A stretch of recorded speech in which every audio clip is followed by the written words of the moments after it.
Hola amigos de YouTube, un placer saludarte, gracias por sintonizar este canal. Si te gusta el contenido que estamos creando, no olvides darle me gusta a este video, así nos impulsa a seguir creando contenido informativo. También quiero recordarte que si tienes una historia o algún tema que quisiera que hablemos, nos los puedes dejar en los comentarios y estaremos haciendo un video sobre ese tema. Gracias. Hoy estaremos hablando sobre la clavícula de Salomón. La clavícula de Salomón. Durante siglos la enigmática clavícula de Salomón ha cautivado la atención y mentes de los más grandes ocultistas. Se cree que fue el mismo rey Salomón quien la escribió, detallando en este libro las claves para invocar a los espíritus y controlar a los demonios, además de las formas para obtener habilidades tan secretas como la invisibilidad o detalles para la construcción de los más poderosos talismanes. ¿Qué es la clavícula de Salomón? Un grimorio es la denominación correcta para la clavícula de Salomón, y se cree que fue el mismo rey Salomón quien la escribió. En este documento se detallan múltiples hechizos en los que se requieren objetos, materiales y condiciones específicas y particulares, talismanes de una complejidad extrema en su construcción pero capaces de dar enormes beneficios a quienes los portan, rituales para obtener el amor, dinero, poder e incluso cosas tan extrañas como ser invisible y, lo más importante de todo, sellos para invocar a toda clase de ángeles y demonios. Hasta nuestros días y desde que se conoció de su existencia, esta obra fue una constante referencia para el campo del ocultismo, un libro que ha provocado grandes controversias y que, hasta estas fechas, pone en duda la veracidad de si fue realmente Salomón quien la escribió o si tuvo algo que ver en su elaboración. La necesidad de los que alguna vez quisieron tener en sus manos este enigmático escrito, desgraciadamente llevó a la producción de múltiples ediciones del mismo, obras que no estuvieron exentas de la manipulación, la confusión de conceptos y otros elementos que al final llevaron a perder la credibilidad de las ediciones resultantes. Sin embargo, y a pesar de que posiblemente se hayan plasmado algunos de los conceptos originales de Salomón en estas ediciones, las clavículas de Salomón han pasado a ser un libro manchado por la fantasía. El libro, en primer lugar, está dividido en 2 tomos. En el primer tomo se enlistan las maldiciones, hechizos, invocaciones y sellos para llamar y controlar a los espíritus demoníacos o solicitar favores a los ángeles, logrando, a través de procesos bien definidos, que estas entidades paranormales cedan a la voluntad de quien los ha conjurado. También se revelan los métodos ocultos para encontrar objetos robados y tesoros escondidos, para encontrar el amor y hasta lograr la invisibilidad. El segundo tomo es un índice para realizar exorcismos, detalles para la construcción de objetos mágicos y los tipos de seres o cosas que se deben ofrecer como sacrificio a los espíritus. Al igual que otros grimorios de la época en que fue escrita la clavícula de Salomón, en esta se invoca siempre a Dios solicitando su protección, y para ciertos conjuros los detalles son expresos. Indican que se deben confesar los pecados una vez terminado el ritual. Otros detalles de este libro es la utilización del Transitus Fluvii, un alfabeto oculto, y la presencia de cierto secretismo utilizando nombres barbáricos, arábigos y hasta nombres derivados de textos mágicos de Oriente Próximo. Origen. En lo que convergen muchos expertos del tema es que el verdadero autor de la clavícula de Salomón fue un mago originario de Venecia, Italia, llamado Antonio del Rabino, mismo personaje a quien se le atribuye la autoría del Gran Grimorio. A pesar de esto, al menos en su gran mayoría, es seguro que Antonio del Rabino no inventó el texto, lo cual se demuestra con la existencia de múltiples datos que respaldan su versión en la que argumenta que hizo el escrito basado en múltiples textos autógrafos del rey Salomón. Aunque esto no confirma que haya sido Salomón el autor, sí demuestra que Antonio del Rabino no tuvo la voluntad de engaño, ya que cuando redactó la clavícula de Salomón estaba firmemente convencido de que sus fuentes originales eran obra del mismo rey Salomón. Según Marinus Gu, un profesor de la Universidad de Delft en Holanda, del Rabino estaba totalmente equivocado. Gu afirma que Salomón no solo no escribió la clavícula de Salomón, sino que tampoco tuvo que ver con ningún libro del Antiguo Testamento o con el famoso testamento del rey Salomón. Según la versión de Marinus Gu, la clavícula de Salomón fue escrito en el siglo I a.C. El famoso historiador Flavio Josefo respalda la versión de Gu. Josefo detalla que en la época en la que vivió Vespasiano, siglo I b.C., ya se contaba de la existencia de un grimorio que, entre otras cosas, revelaba las invocaciones de demonios, y desde esa época esta obra era atribuida a Salomón. Josefo también afirma que este libro era usado por el judío Eleazar para exorcizar a los poseídos por el demonio en presencia del gran emperador romano Vespasiano. En resumen, para muchos estudiosos, el grimorio que poseía Eleazar era probablemente el mismo documento del que habló Marinus Gu, compuesto en el siglo I a.C. La verdad es que siguen existiendo muchas dudas sobre si en realidad el texto que poseía Eleazar fue producto de la mente de Salomón o el producto de algún ocultista que para impulsar su trabajo usurpó de forma muy hábil el nombre del monarca. Pese a todo, hay algo que sorprende profundamente, y es que, según indican las palabras del propio Flavio Josefo, quien estaba convencido de que el grimorio era obra de Salomón, en realidad los exorcismos eran exitosos. Dios también permitió que Salomón aprendiera la habilidad de expulsar demonios, que es una ciencia útil y que devuelve la salud a las personas. Salomón también componía encantamientos para aliviar la destemplanza.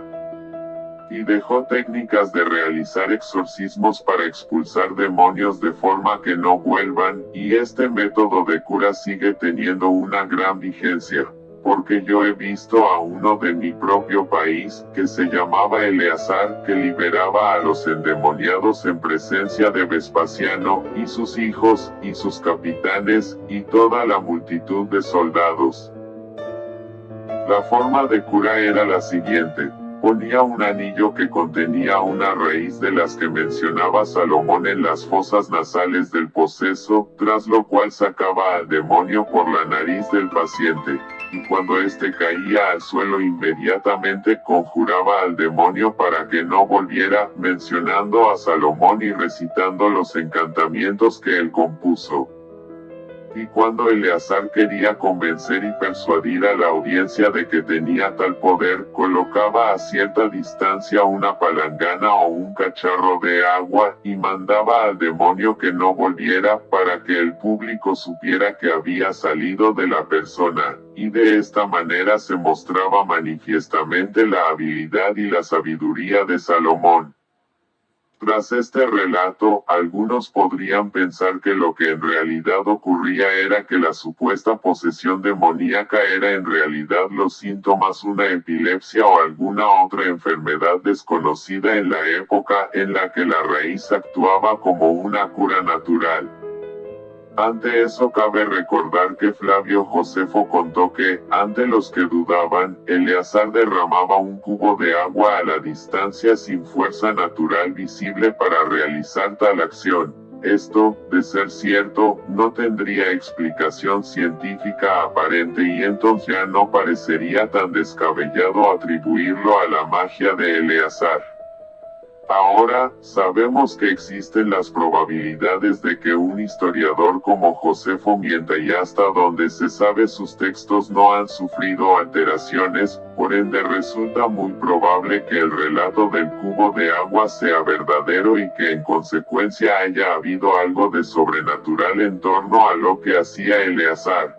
Aunque, si algunas de las supuestas posesiones fueron verdaderas, entonces el elemento sobrenatural era aún mucho mayor.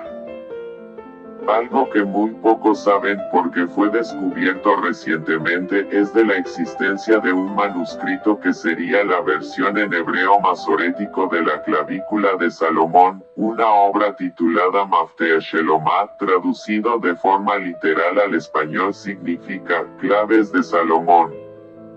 Este texto, de confirmarse la fecha 900 d.C., que le fue atribuida, sería el grimorio más antiguo conocido hasta la actualidad. Entonces es factible sospechar, digo, sospechar porque no se ha tenido conocimiento de ejemplar alguno del grimorio de Eleazar, que muchos o todos de los elementos del grimorio de Eleazar estarían presentes en el Maftea Shelomá, manuscrito este último que nos permite corroborar que en verdad Antonio del Rabino sí partió fuentes anteriores serias, ya que muchas cosas del Maftea Shelomá se encuentran en la clavícula de Salomón. Finalmente, el Maftea Shelomá nos ayuda a comprender de dónde pudo haber salido otro enorme grimorio llamado Libro de Salomón, el cual fue quemado por orden del Papa Inocencio VI en 1350. En otras palabras, es bastante probable que el Libro de Salomón haya sido una traducción del Maftea Shelomá. La leyenda del rey mago. Según cuenta la leyenda, la clavícula de Salomón tuvo su origen durante la visita que un ángel le hizo a Salomón. Durante aquella visita el ángel le habría otorgado a Salomón toda clase de conocimientos mágicos, incluidos los necesarios para controlar demonios, conocimientos que, en sus últimos días de existencia, Salomón compiló en algunos libros para transmitírselos a su hijo Roboam. Desgraciadamente un incendio acabó con todos esos libros excepto con dos, el Testamento de Salomón y la Clavícula de Salomón. Clavícula de Salomón 1641, en una de las ediciones más estudiadas y editadas de la Clavícula de Salomón, que data de 1641, se puede ver en la introducción la leyenda anterior. Este ejemplar, almacenado en la Biblioteca Nacional de París, dice así en su introducción: todo el universo ha sabido, hasta hoy, que, desde tiempo inmemorial, Salomón estaba en posesión de todas las ciencias infundidas a través de los sabios preceptos y de las enseñanzas de un ángel, al cual pareció estar tan sumiso y obediente que, además del don de sabiduría que le pidiera, obtuvo, y no sin admiración, toda otra suerte de virtudes. Todo lo cual hizo que, llegando Salomón al término de sus días, él mismo estableciese que su hijo Roboam, por sucesión, hiciérase cargo de un testamento que contenía todas las ciencias de las que él usare y disfrutare hasta el día de su muerte. Los rabinos que, después de él, procuraron guardar celosamente este testamento, nombraron a este último las Clavículas de Salomón, nombre con el cual hicieron grabar un libro hecho de cortezas de cedro, y en donde los pentáculos aparecían en caracteres hebreos y sobre planchas de cobre, a fin de poder ser conservados para la posteridad. Finalmente, existieron dos factores que propiciaron el crecimiento de la leyenda de Salomón como mago, fueron los siguientes. El primero es el Sutra 27 del Corán, el cual cuenta cómo de niño Salomón aprendió el idioma de los pájaros, de su padre el rey David. Y el segundo, las referencias de Flavio Josefo a Salomón como un rey que dominaba la magia y había plasmado en obra sus conocimientos. La llave menor de Salomón. y la Ars Goetia. Aleister Crowley. La clavícula de Salomón originó lo que hoy se conoce como la llave menor de Salomón o Lemegeton, el cual era un grimorio anónimo del siglo XVII, el cual llegó a convertirse en una de las obras fundamentales de la demonología. De la misma manera que la clavícula de Salomón, este libro se autoproclama como escrito por el rey Salomón, más, en contra de su propósito, delata de forma crasa su falsedad cuando presentan alabanzas a Jesús y a la Santísima Trinidad, además de títulos de demonios que no existían en la época de Salomón.